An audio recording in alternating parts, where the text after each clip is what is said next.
এবার দেখো অনুপাত থেকে শতকরায় বা পার্সেন্টেজে প্রকাশ করার নিয়ম কীভাবে করে। এতক্ষণ যা শিখালাম, এবার অনুপাত। দেখো অনুপাত আমি যদি বলি এ ইজ টু বি সমান কি, তাহলে এ ইজ টু বি হচ্ছে এ বাই বি। একে পার্সেন্টেজ যদি প্রকাশ করি 100 গুণ করব, তাহলে সমান হয়ে যাবে 100 এ ডিভাইডেড বাই বি। এটা হচ্ছে পার্সেন্টেজ নিয়ম।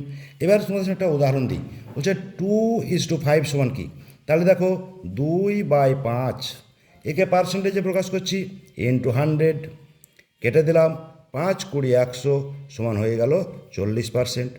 আর একটা উদাহরণ দিচ্ছি 2:10, তাহলে কী হবে দেখো 2/10 ইন্টু 100, কেটে দিলাম 10 10 100 সমান হয়ে গেল দেখো 20%। নেক্সট উদাহরণ দিচ্ছি 3/4, তাহলে মানে 3/4 পার্সেন্টেজে প্রকাশ করছি 100 দিয়ে গুণ করলাম, কেটে দিলাম 4 25 100 সমান হয়ে গেল দেখো 75%। আরেকটা উদাহরণ দিচ্ছি 5/25, তাহলে 5/25 ইন্টু পার্সেন্টেজে প্রকাশ করছি, কেটে দিলাম 4 25 100 সমান কত হয়ে গেল দেখো 20%।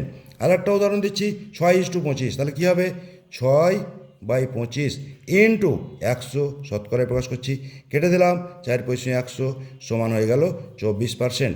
তোমাদের সামনে আরেকটা উদাহরণ দিচ্ছি 21:20 সমান কত, তাহলে দেখো 21/20 ইন্টু পার্সেন্টেজ, দেখো কেটে দিলাম 5 20 100 সমান হলো 105%।